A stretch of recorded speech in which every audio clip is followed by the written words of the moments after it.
So hi everyone, my name is Rich, and I have contact information. I started having a Twitter account last year, and now I have like over 100 followers, so I'm kind of a big deal on the internet. This talk is about CSRF attacks mostly, and the outline is, first I'm going to talk about give some background, talk about framework weaknesses, OAuth, practical CSRF tips, and XSS and CSRF protected posts. Some interesting cases of that. In the white paper, but not necessarily in this talk, is some clickjacking and NTLM stuff. So first, background. It's kind of hard to make a CSRF talk sexy. If I gave out a summary and said, okay, here's a talk about CSRF at Black Hat, I'm not sure I would necessarily be interested, because it's a problem that most of us probably think we understand pretty well. And this is a picture from OWASP, and it says detectability easy. And when most of us think about what a CSRF attack is, we kind of think, okay, so this is a solved problem maybe, and CSRF happens when we forget to apply that solved problem. And that's not what this talk is about. This talk is more about, okay, so we've applied the real solution that we think mitigates CSRF, and these are holes around when we've done everything right, when we followed OWASP and followed the SDL, but the areas where we can still go wrong. So first off, what is the same origin policy? This is a question I love to ask when people call in and do phone screens, because it's a simple question, again, that a lot of us think that we understand, but it turns out the deeper you go, it can turn out to be actually really complex. The simple answer, though, is that content from one website, it shouldn't usually be able to access or modify content on another website. So this means, like, if we're logged into Google on one website, Microsoft on the other, they shouldn't be able to interact. But if we open a new tab and want to look at our Gmail content, we still want to be logged in. And that includes like frames, tabs, and sometimes Flash. Unless we tell Flash we want to be able to access other stuff. And a lot of web vulnerabilities happen when websites inadvertently allow cross-site access. So some same origin policy quirks that are useful for this talk. One is it's possible to get or post to any domain. It's the basis for traditional CSRF. A lesser known thing, but still known, is that it's often possible to write cookies from one domain to another domain. And so writing cookies is a lot easier than reading them. To recap writing cookies, here are some attributes that are interesting. So what happens when we write cookies is we make a request, web server sends a response, a set cookie header is in that response. And there are a couple attributes we can set. One of them is path, one of them is domain. These are useful when we want to get our cookie first. I was talking about the same origin policy like 2 slides ago. Which same origin policy are we talking about? So if we're talking about DOM access, like can one DOM access another DOM? Let's look at these 2 domains. There's pr.woodgrovebank.com over HTTP port 8080. And then there's this second domain that's HTTPS secure.woodgrovebank.com. So for most intents and purposes, these are completely separate domains, right? One is HTTP, one is HTTPS. That means like one DOM can't access the other DOM. Another thing is that one is pr.woodgrovebank.com, one is secure.woodgrovebank.com. So, sorry about that. That's what happens when you do a mic handoff.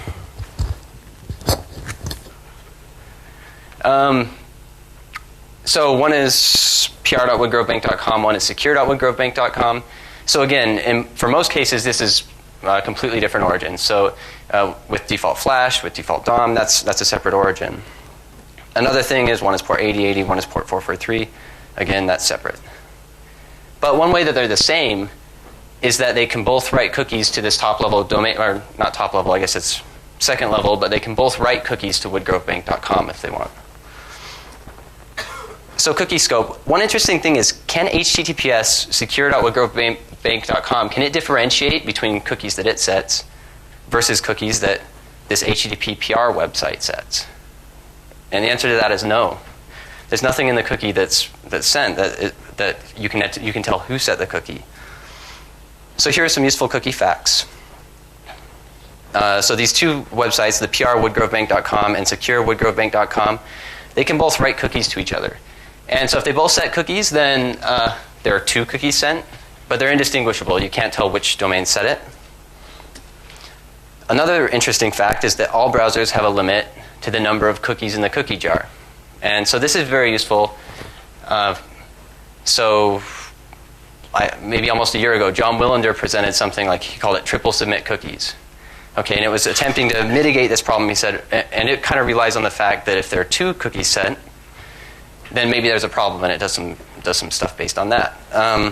But one bypass to that is that you can just send so many cookies that you overflow the number of cookies and just send your attacker cookie.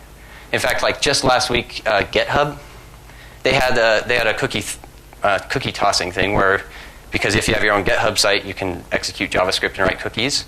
So they tried to mitigate this also by, let's try to detect if there's 2 cookies. But often we can just overflow that.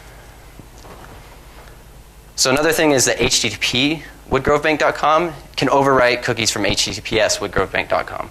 So again, even though these are different domains, if you're HTTP, you can just completely overwrite them. There's not 2 cookies sent in that case.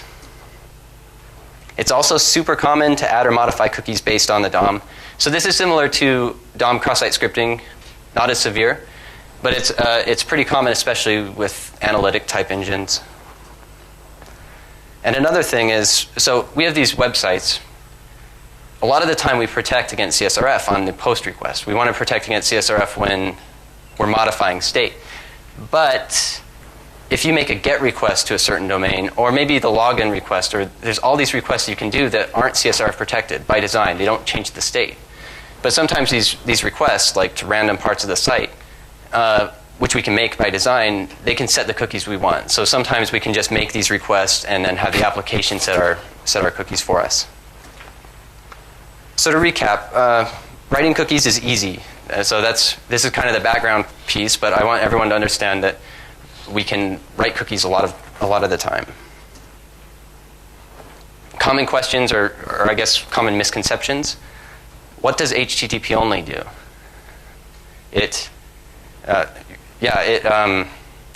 So if we set a cookie with this HTTP only attribute, it means that JavaScript cannot access that cookie. So HTTP only has to do with reading cookies, okay? Has nothing at all to do with this. It has nothing to do with writing cookies. So if we set a cookie with HTTP only, we can still overwrite that cookie with JavaScript. Okay? What does secure do? It means if we have a secure website, HTTPS, when we set the cookie in the response, we can set this secure attribute. And then when there's an HTTP request, that cookie isn't sent. But again, this has nothing at all to do with reading cookies. Or sorry, it does have to do with reading cookies, but has nothing to do with writing cookies. So if we set our cookie with secure, we can still overwrite that cookie with HTTP. Okay?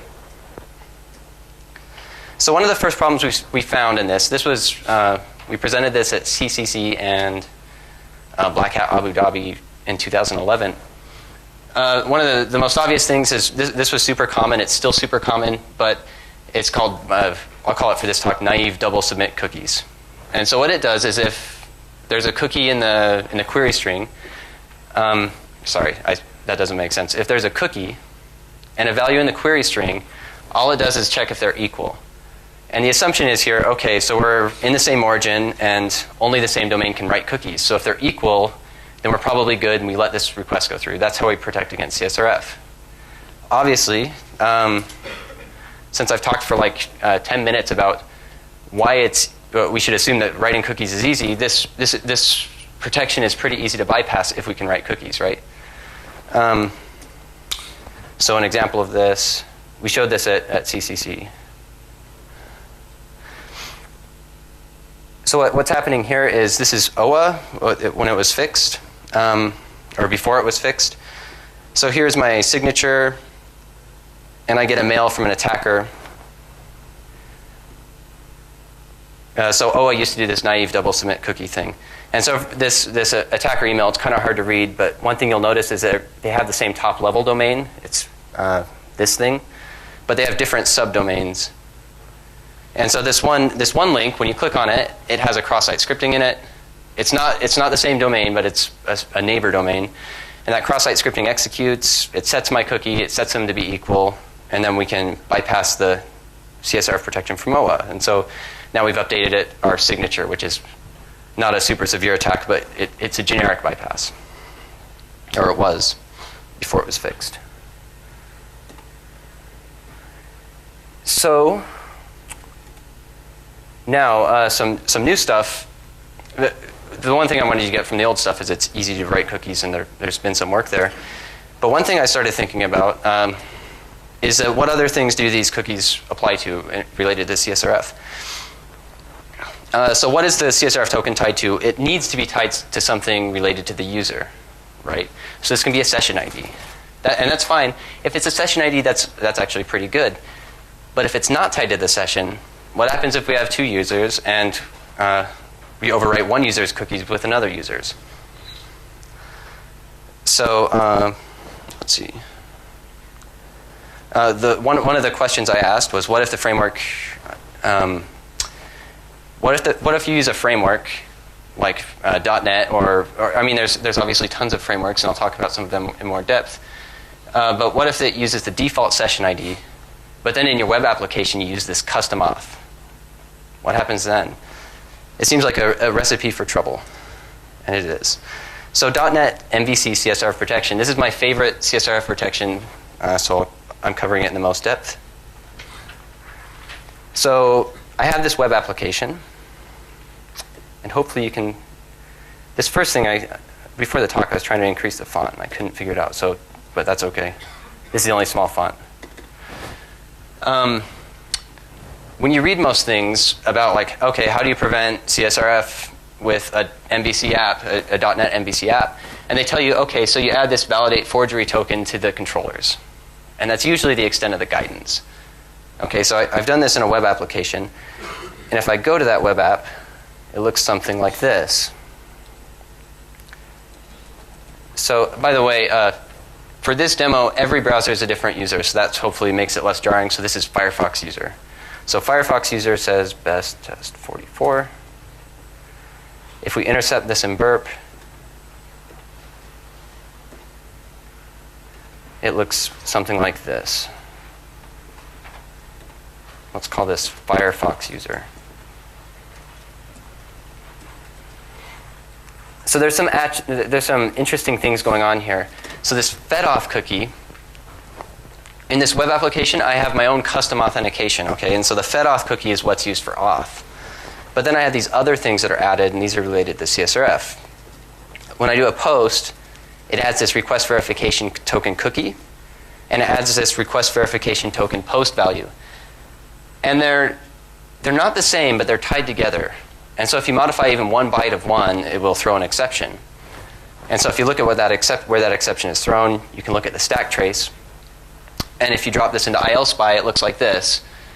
So you can see there's some information passed to this. Some of that information is a session token and a field token. So the session token is the cookie. The field token is the post value. And so it's tying them together somehow. And one of the things it does really early that you can see is it just compares that they're equal. It says if object.equals the cookie and the post value.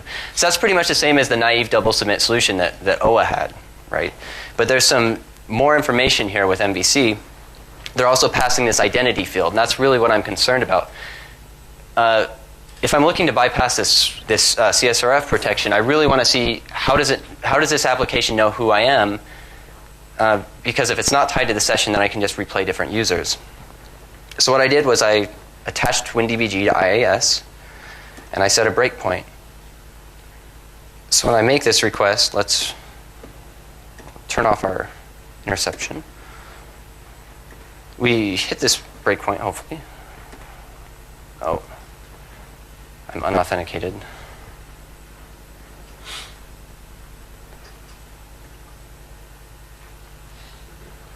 So when I make this request with best test 44, I hit this breakpoint, and right off it answers my question. Where does it get the identity from? Well, we can see it right here. It says the identity that's passed in is retrieved from if we click on this, we can see that it's got from system.web.http context. So this is an important fact that maybe isn't documented so much, and it's kind of a tough thing to document. But when we have our MVC protection, we need to make sure that this that our system.web.http context is unique.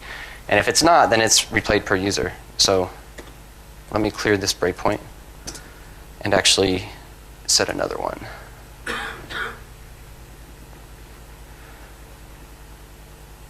So let me go back to WinDBG.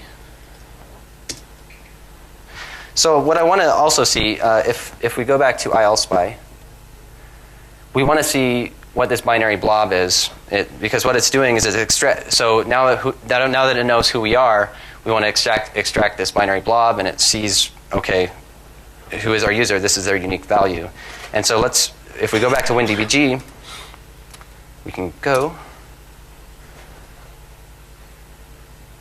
and we hit this breakpoint right off, because it's later in the code. So we can see this binary blob, expand it, and it's actually pretty meaningless. Well, it's not meaningless, but it looks random because it's our claim UID, so it's unique per user. Let's copy this to Notepad. So really quickly, what happens if we change users? So that was Firefox user, and if we go over to Chrome user, our breakpoint is still set, but we might need to make sure we're authenticated. I'm glad they had internet in this room so I could show this. And remember, this is custom authentication. There's nothing wrong with our authentication. The problem is maybe that our application doesn't know how we're authenticated. And so now we're best test 46 for Chrome user. If we do this and hit our breakpoint, one thing we can see is if we look at this binary blob,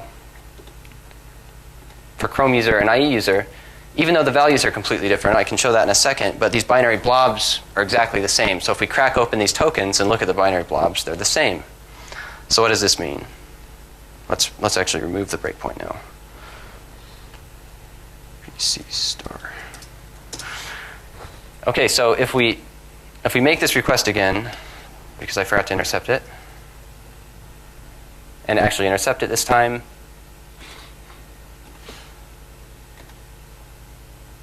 one thing that we can notice, we have these two requests, one for, oh, oops, I sent it to sequencer. Send a repeater. So we have these two requests, one for Chrome user and one for Firefox user.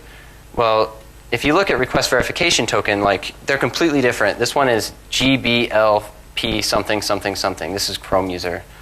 And if we look at that for Firefox user, it's like LRH. So they look completely random, but we looked at that binary blob and they're exactly the same. And it turns out if we replace one, so if we replace Firefox's cookie with Chrome's cookie, well, if we made this request right now, what would happen? We'd get an exception because they don't match. It does that naive double submit thing first. So we made that request, yep, we get an exception. But if we replace both of them, so we replace the cookie and the post value, then everything is happy.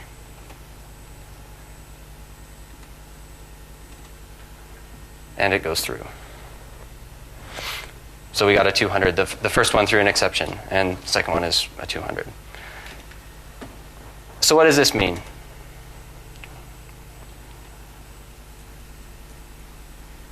Or to back up, so how would you exploit this?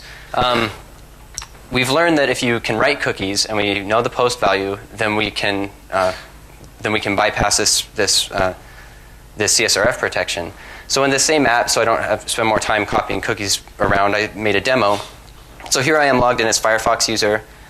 I visit a malicious site on the same top level domain, and it sets the cookies for me to the attacker cookies using cookie tossing, and then we've bypassed the CSRF protection.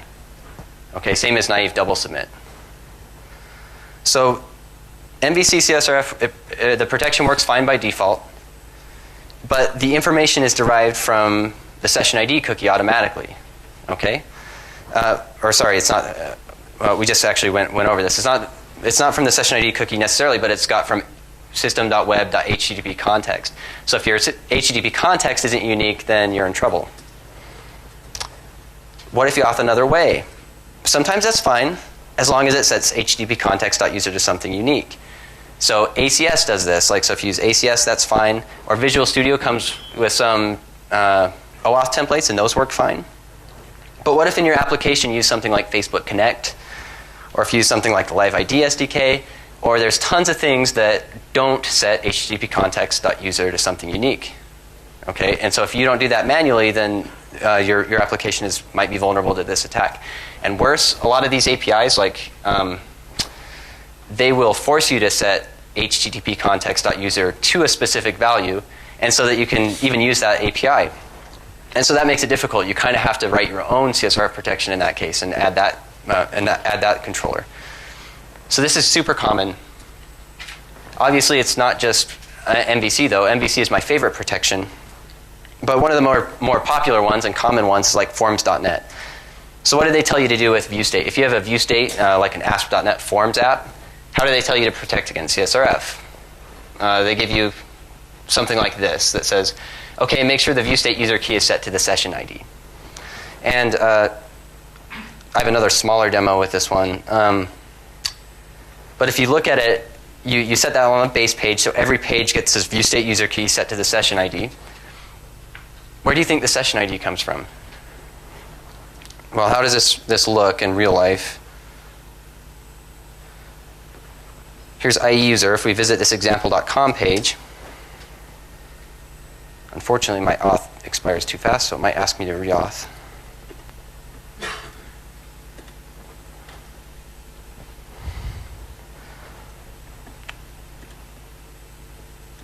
So we re-sign in.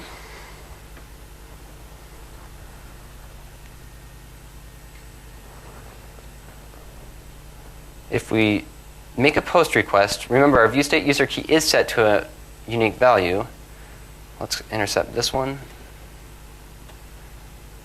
So if we make this request, we'll see some things.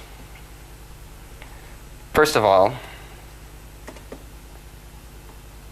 we have this session ID cookie. Okay, and we're using custom auth. We're using the same custom auth for this web app that we were before. So this session ID cookie actually is not used for authentication. This fedauth cookie is. Okay, so if we omitted the session ID cookie and did like a GET request anywhere in the app, it would be fine. But so the protection relies on setting ViewState user key to session ID. What is that doing? Well, there's these ViewState things down here. And we're relying on this to prevent CSRF. Okay, but the reason why they make this recommendation, if we go back to the slide, they say, I mean that's super small, but they say, okay, set a ViewState user key to session.session ID, and they say that so you can't just grab this value down here, this ViewState, grab it from user 1 and replace that for user 2. Okay, so that's why they say that. But where is the session ID coming from? And it's nothing magic. It's coming from this cookie right here. So if we're able to write this cookie, this session ID cookie, across users, then we can still bypass this protection if we're not using session ID for auth. Does that make sense? So we're not using the session ID cookie for auth, so it's a problem. If we modify this, it's bad. But if we copy the ViewState user key and the session ID, and remember, we can write cookies a lot of the time. So if we can write those cookies, then we can bypass this. Okay? Other frameworks obviously have the same problem because these frameworks can't always know about where the user is coming from. So Django, Ruby on Rails, sometimes it's worse. And it can be a problem with any framework that tries to mitigate CSRF across the board because a lot of the times they don't know how we're authenticating. Single sign-on apps, this is also super common. If you think about it, you have a Kerberos app or like an NTLM app. It should be obvious that this is so easy to get wrong because we're authenticating at the IIS level or the Apache level. And so these frameworks are preventing CSRF at the cookie level, right? They're tying our, or not at the cookie, but they're tying a cookie to this post value. So if we assume we can write cookies and we can write these post values, then a lot of the time we can bypass this. So generically, what can we learn from this? If we use custom auth with a standard web framework, this is a really, really common bug. The test methodology is easy. What we can do is we can have one user, grab their information, and replace it with another user. And except for the session ID, but replace the CSRF values. And if that works, you're probably vulnerable. The hard part is figuring out what cookie is used for what. The exploit's a little harder, but again, we're assuming we can write cookies. So if you have man in the middle, cookie injection, neighbor XSS, or anything like that, you can usually craft a real exploit. How do we mitigate CSRF? This is another question I ask a lot of people like on phone screens and things. And the most common answer is, okay, we need a nonce. All right, that's true. What is a nonce? It needs to be unique per user. It needs to be not guessable. And so this is usually what people say. They say it needs to be unique and not guessable. What they usually don't say is that it needs to be cryptographically tied to the session. And so you don't see a lot of people answering like this, but it's actually probably the most common problem, at least the most common problem I see. It's a tough problem to completely automate because we don't know how users are going to auth. They're always going to, if you have a big website, you're probably going to want to auth your own way. So frameworks have tried, and they get all the solutions they can, but they don't know if you're going to use your own SDK or something. And static analysis, it's also a very hard problem because you can never incorporate how someone's going to write code in every case. Oops. So moving on to OAuth. OAuth I thought was an interesting target. Right, let's see how I'm doing on time. So OAuth I thought was a super interesting problem or target because, so what is OAuth doing? You have one user and you have another completely different user. And we're trying to grant access to the application some way with these two different users. That's kind of an oversimplification, but if you have these two users, how do you know which session's which? And mitigating CSRF actually gets really hard. What is the impact of CSRF here? There has been some work. And CSRF mitigations are actually covered in the spec. So there's this state parameter that should be used. And like in a spec, they say, okay, the state parameter needs to be a non-guessable value. It's user agent's authenticated state, kept in a location, accessible only on the client. And so they say, okay, we need to make this state value is passed all the way through the entire flow, and you can use it to theoretically prevent CSRF. One common use of OAuth is tying accounts together. So here's an example. Say I have a Stack Exchange account from 1982 when Stack Exchange was founded or whatever. You have this old curmudgeon-y account, and you want to tie it. So Stack Exchange knows this, and they want you to keep that account. But they also want you to authenticate other ways. So that's the add more logins thing at the bottom. So maybe you want to log in with Facebook, or log in with your Gmail, or log in with whatever.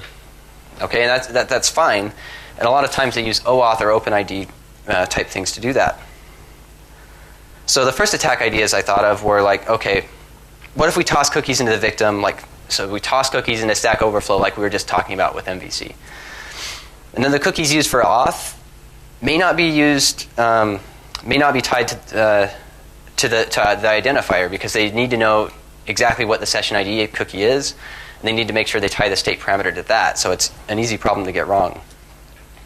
So then you associate the attacker's account with the victim's account, and you completely own their account. So that was my idea. But there are a lot of cookies for each site. So I was looking at Stack Exchange, and there's a bunch of cookies set, and I was trying to figure out which cookies are used for the nonce and which cookies are used for the post value, and it was, it's not an impossible problem, but it took some time. But there's usually an easier way to own these types of accounts. But the above, so this flow will probably be a problem for a very long time. So my second attack idea was, the one that worked for so many sites was, so one, you create an attacker Facebook account. Two, you grant the accessing application, so in this case it's Stack Overflow, you grant it all the permissions in the world. You say, okay, you can auth to me, you can look at all my friends, I don't care because you're the attacker's account.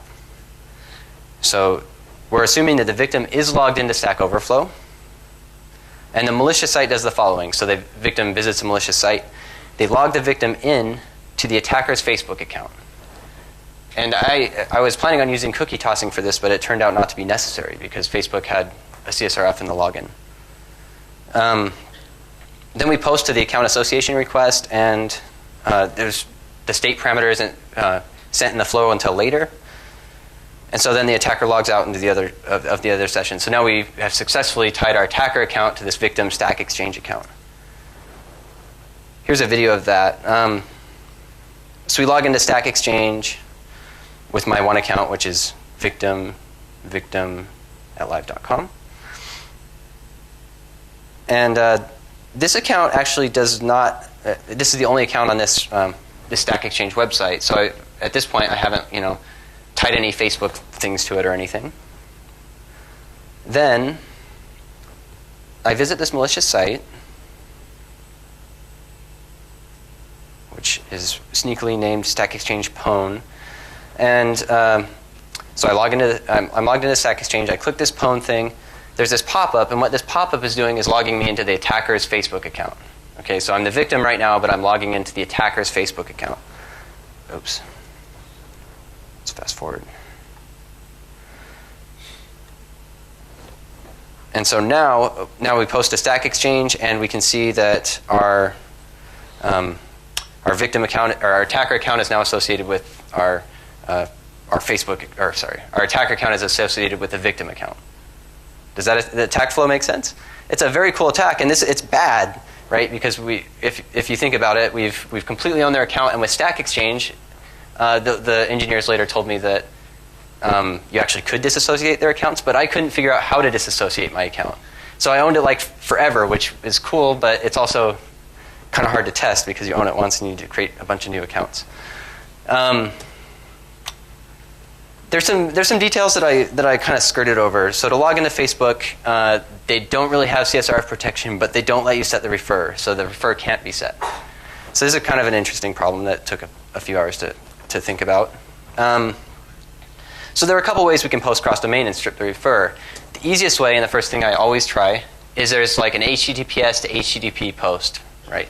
So if that happens, then no refer is sent, and we win. But if it's HTTPS to HTTPS, then there is a refer sent, even cross-domain. So we can't do that because Facebook only lets us log in with HTTPS. One of the first things I thought of was, okay, what about CORS post? Like, what if I make a post request with CORS? And this actually probably should have worked. There's this Moz Anon flag that, according to the spec, it looks like it almost would work. There might be some problems, but it turns out with all the browsers, the refer is sent, so that didn't work. Then I actually started Googling, has anyone else solved this? And Kotowitz has, I'm sure I mispronounced his name because I just have ever read it. But he has a blog post about this, and it's a good blog post. He talks about how to use the data protocol handler. And you can do that, and it won't send the refer. But I thought about, okay, so why does data work? Why does CORS post should have worked? And the problem with data is it only works with Chrome and Firefox. It doesn't work with IE because IE doesn't support data. But the reason why they work is because it executes in this about blank context. So what we can do if we're an attacker is we can just, okay, let's open up an iframe. Let's open it up in the about blank context. And then we can write to that. And that works in everything. So we can do that and make our post and not send a refer and log into Facebook.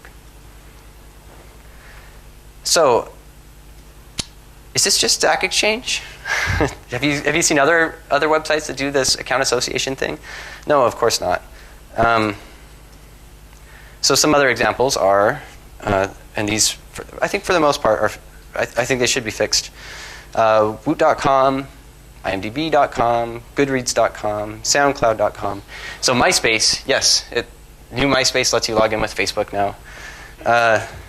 10 years ago, I would have been Sammy and cool, but no one used, well, I shouldn't say no one uses MySpace, but yeah, you could do this against MySpace. MySpace is coming back. What else? Fox News, Pinterest. Okay, so those ones are all kind of the same exact attack where you do this post and it associates accounts. Groupon is a little different. There's a couple ways you can do this Facebook Connect thing, and one way is you do that full flow where you do a post request, it sends a code back. Groupon uses this different thing. It uses a post message, a JavaScript post message.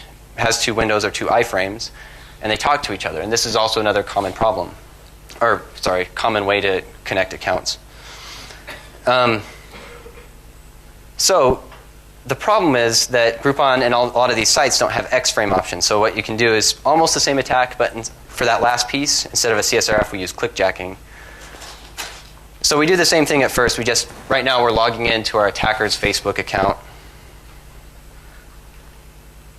And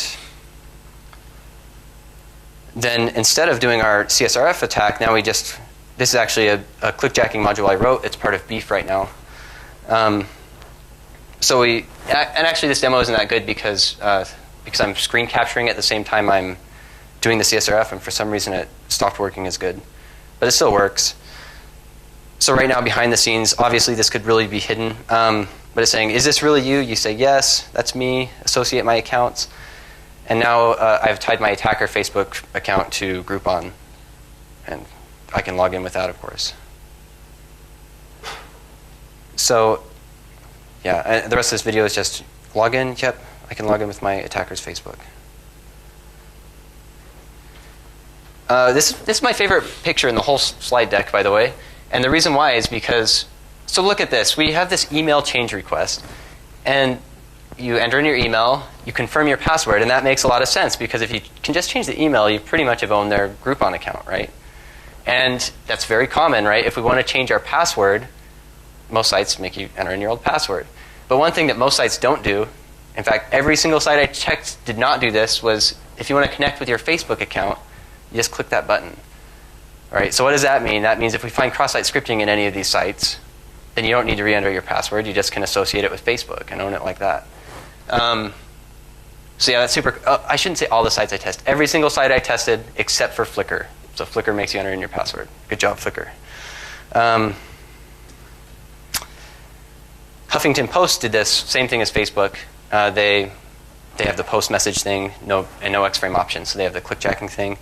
Foursquare does this, SlideShare does this, Kickstarter does this. Vimeo's a little different. Vimeo was one of the best ones I tested. They do the state parameter right. So they do something similar to the to Stack Exchange and Woot, where they do this association request, except for they have the state parameter. And as far as I can tell, you can't get around that. But an interesting thing about Vimeo is when I was looking at it and intercepted it, I noticed there's an XSRFT cookie and a token, and they're equal. So what happens if you just set them both to A? Oh, yeah. This is the first bug we were talking about, right? That's the double submit cookie bug. So, yeah, you can... One way to exploit this is if you find cross-site scripting somewhere in Vimeo, like mysite.vimeo.com. But another way that's not really talked about so much, and I don't really talk about it that much, but it's the man in the middle, and that doesn't require me to look for another cross-site scripting. So I show that here. So here I'm poisoning the ARP tables, and I wrote a burp extension that I will release as part of this, as part of the white paper. And so if you make a request to Vimeo.asdf/asdf/asdf, then this burp extension will, as a response to that request that's random, or not really random, but determined, then it will send back my own JavaScript, and that JavaScript will set the cookie for Vimeo and overwrite the Vimeo CSRF cookie. So when I visit this website, my malicious attacker's website, or I can force a visit to the website because I'm in the middle, all I do is I write that cookie. So here I am writing the cookie in Vimeo.com context. And by the way, it's all over HTTPS, so I'm only intercepting HTTP requests. So like if they make a request to Google.com, I can just force them to request a HTTP Vimeo, and then I can set the cookies with that. So I'm setting the Vimeo cookies, and I make that. Now the attack for the rest of the attack is exactly the same. I just log them into my attacker's Facebook, and now my Vimeo account is associated with my attacker account. Okay. Goodreads is similar to it has similar problems to Woot.com Stack Exchange. But one thing I wanted to show is all these use Facebook. And why do they all use Facebook? Because Facebook had a CSRF in the login, so it was the easiest. But remember, we're assuming we can write cookies, and so we can really log into whatever we want. If we can write cookies, we can log into Twitter or Google or Live, because that's how cookies work. So in this example, even though it's all over HTTP, so it's not that interesting, I just show that, yeah, you can log into Twitter and do the same thing. So first, I'm not logged into Twitter. I don't have a Twitter account for this example. But then I visit a malicious page, and I'm in the middle. And so because I'm in the middle, I can write cookies to Twitter, log the victim into my attacker Twitter account, and associate these requests and tie my attacker Twitter account to the victim's Goodreads account. Okay? So it's the same attack. The risk is large. Compared to a classic XSS and a regular page, you can steal sessions. You can do a lot of things with that. And that's bad. And with XSS, you can even do this attack. But this is worse because you usually own their account forever, right? You've completely owned their account. You can once you've associated their account, you can usually disassociate all their other accounts. So you can make sure you're the only owner of it if you want. I've talked a lot about, well, let's check time. 15 minutes. Don't worry, you guys can go soon. There's a lot of custom logic too. So I've talked about this account association thing, and that's like the worst thing you can do, right? If I want to own an account, the worst thing you can do is take over their account. But there's tons of custom logic that we use OAuth for. One thing, and actually these aren't vulnerabilities, they're just because I didn't really focus on looking for these. But this is just functionality I stumbled across. So if you have a live journal account, they use OAuth to, if you look at it, it says like when I post an entry, automatically post it to Facebook. So if I associate my attacker Facebook with that, then maybe if it's a private live journal, it posts all the stuff to me. And so that's still bad. It's not as bad as completely taking over someone's account, but it's still a bug if it has CSRF in it. So this is Microsoft, again, no bug, but they have OAuth here, and so if you can associate your attacker Facebook account with your Hotmail account, then that's bad because it says chat with your Facebook friends, right? So maybe we associate our attacker Facebook account, and we can all of a sudden have all our attacker friends be able to chat with you. How do we fix this? So it can be fixed on the consumer side, and it's been fixed a lot of places. What we can do is the state parameter properly tied to a session ID. And we're kind of asking every consumer website, so we're asking Goodreads, all these other sites, we're kind of asking them to fix it on their own. Because it's a hard problem, right? We need to make sure that we've tied it to the session cookie and not another cookie. But it can definitely be solved like this. It's just maybe not ideal because every single person needs to solve it. Can it be fixed on the identity provider side? Maybe. So Facebook again was the easiest because they had CSRF in their login, and they know about it. They said they've known about it forever, and that's okay. You know, I can understand their position that it's kind of a consumer side bug because it is, but you could also make it more difficult to exploit by like not being able to log in quite as easily as if you're an attacker. But you can still write cookies, so it's still probably a problem. I gave them some other suggestions. I gave identity providers other suggestions that might work. Like maybe we could separate the flow for login versus this associated account thing. But there's not a firm way to solve. I mean, we can do things to mitigate it with identity providers, but remember, there's only a handful of those usually. So identity providers are usually Google, Microsoft, Facebook, Yahoo, Twitter. There's only a handful of them. But maybe more. I don't mean to leave anyone out, but when we're talking about the victims or the people consuming the identities, that's definitely a lot more. So the last section, one thing that I kind of skipped over, these attacks are really obvious, right? Like I pop up a window, I'm logging into Facebook with this window. And why do I do that? It's because all these sites have X-frame options on them, and the identity providers do, because like I said, there's only a handful of them. So if we want to do CSRF against someone with X-frame options, it kind of gets a little tricky because we need to pop up this new window, and it's kind of obvious. So how do we hide that?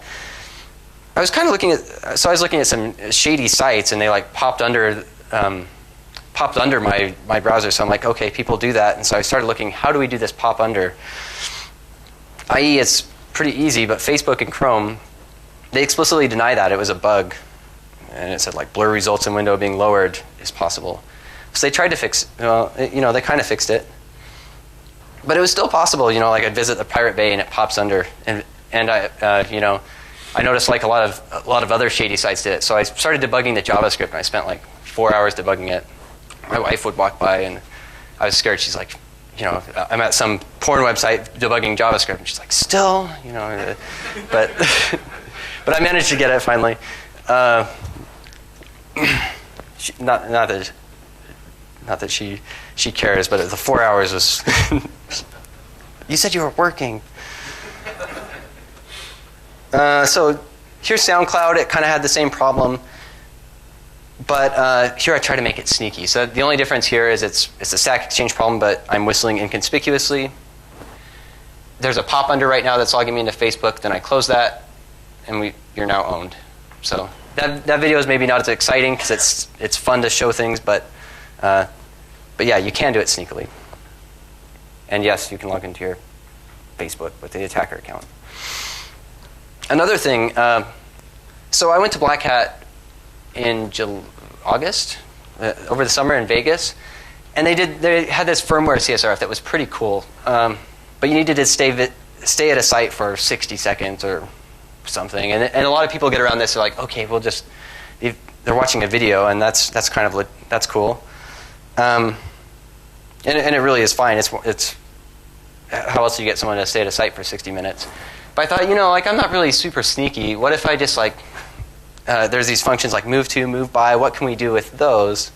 So one thing you can do is if you look at a normal browser session, like maybe we go to Google, maybe we have a lot of Google windows open. But then we also visit this one. So one thing we can do, if it will go there.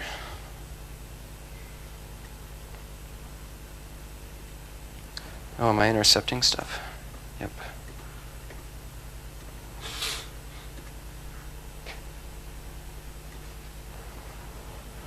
Okay, so we can use these move by window attributes, and if, say, we click on this, it visits our malicious site, and rather than trying to be sneaky, you just kind of move it all over the place, and it makes it really hard to click on. You can even say, I'm owning you, and flash it. Okay. So I thought that one was kind of fun, and you can't even really close it. If you click here, it just goes in the background. You can open more than one sometimes. And which window is it? They all look the same. I think is it this one? Yeah. Okay. So we can close it that way, but for this Facebook attack, we only need 4 seconds, so that'll take someone 4 seconds, right? So that's the in-your-face CSRF. I expect all CSRFs to be like that now. Crashing browsers, this is another interesting thing because a lot of browser defenders, they spend a lot of money on trying to mitigate exploits. And that's good. I think that those are more severe. But what happens when you crash a browser? What happens to your cookies, right? So we want to log a user out or something. Sometimes if you crash the browser, then your cookies all go away. Usually that's configurable, and that's how a lot of browsers do it by default. So here are ways to crash browsers that are known, and but there's tons of ways to crash browsers. You can probably fuzz one for not very long. It's there's still exploitable bugs there. Another interesting thing is I love features like this. This is a Facebook feature, and it's a good feature, right? So if you're logged into a bunch of accounts, it tells you where you're logged in on, and you can log out of certain accounts. So that's a good security feature. But I like it because, so I logged them in with my attacker's Facebook account. I can use this to just log them off again if I want. So they don't actually own my attacker's Facebook account. So I like it because it's a good feature and it's a legitimate security feature, but you can use it for evil. I'll skip that. XSS and CSRF protected posts. I'll go over this quickly. I don't have much time, but I think there's some interesting stuff here. When I was actually making this slide, I saw a lot of people say, another lame self-XSS found on a website owned by someone. Sixth one I found, got to stop finding these. So he could have been talking about anything, but I hear people say that a lot. So they find like a post value and it has a good CSRF protection. How do I exploit this cross-site scripting? If we can write cookies, a lot of times we can exploit it. So billing.microsoft.com, that's where I work, and they were nice enough to let me talk about one I found at work. So say a post XSS exists in a CSRF protected page. How do we exploit this? And there's been some work here, but I think these are always interesting cases, and everyone's a little unique. So here's victim Dave. He's clueless. He's sitting back there too. He goes to billing.microsoft.com and he's logged in. But then Microsoft.com is a big domain, and a lot of the subdomains of Microsoft.com, maybe they're not quite as secure as something like billing, right? So he visits bugpage.microsoft.com. There's an XSS there that's easy to exploit. So maybe that XSS can set cookies as an attacker to Microsoft.com, which is it's the domain over everything, and set the path to be more specific. So it's /subsection vulnerable page.aspx. That's where the XSS might be. And then you log in as the attacker. So the cookies you set are you're logging in as the attacker. And you grab these CSRF token values that are legitimate because you know those for your attacker. So then you make this post request to /subsection /vulnerable page.aspx as the attacker. So now you have script, and it's executing in billing.microsoft.com. So it's not executing in bugpage.microsoft.com anymore. But because we have the script executing, we can actually make requests to /different/paymentinfo.aspx. Okay, but who's this user logged in as now? Well, with this path, he's logged in as the victim because we set the path very specifically to this vulnerable page, right? So we're only logged in as the attacker for that one page, but we can still access content from the victim if we want. So here is some of how I did that. This kind of shows how it works. In this case, bug page was a fixed bug in social.technet.microsoft.com. And it's able to execute script in that subdomain. This actually isn't very exploitable because it asks if you want to actually leave the domain. It says, are you sure you want to leave? And so a real victim would have to click through this. Then it did the CSRF protected post, and now we're executing in billing.microsoft.com, and we can extract content. So the takeaway from that is that if there's XSS and a CSRF protected value, it's probably still exploitable, especially on a big site. At least in some scenarios, because if you're in the middle, it's almost always exploitable. More generically, it's almost always possible to log in as a victim. That's what we did it's almost always possible to log in a victim as the attacker. And so that's kind of what we showed on the OAuth examples, and that's kind of an underlying theme. We can have our attacker account and log the victim in. So generic takeaways for this talk. Writing cookies is easy. Only use post request to change state. And all post requests require an unguessable CSRF value. CSRF tokens are cryptographically tied to the session ID cookie, and it needs to be tied to auth, and if it's not, that's a problem. And this goes for cross-domain requests like OAuth2, where we maybe have to resolve the problem a bit. And also, CSRF protected post XSS is usually exploitable. There's some more content in the white paper that I couldn't fit here. It's clickjacking and NTLM relaying stuff. Actually, it's not complete in the Black Hat CD, but we'll post that soon. And that's it. So let me know if you have any questions.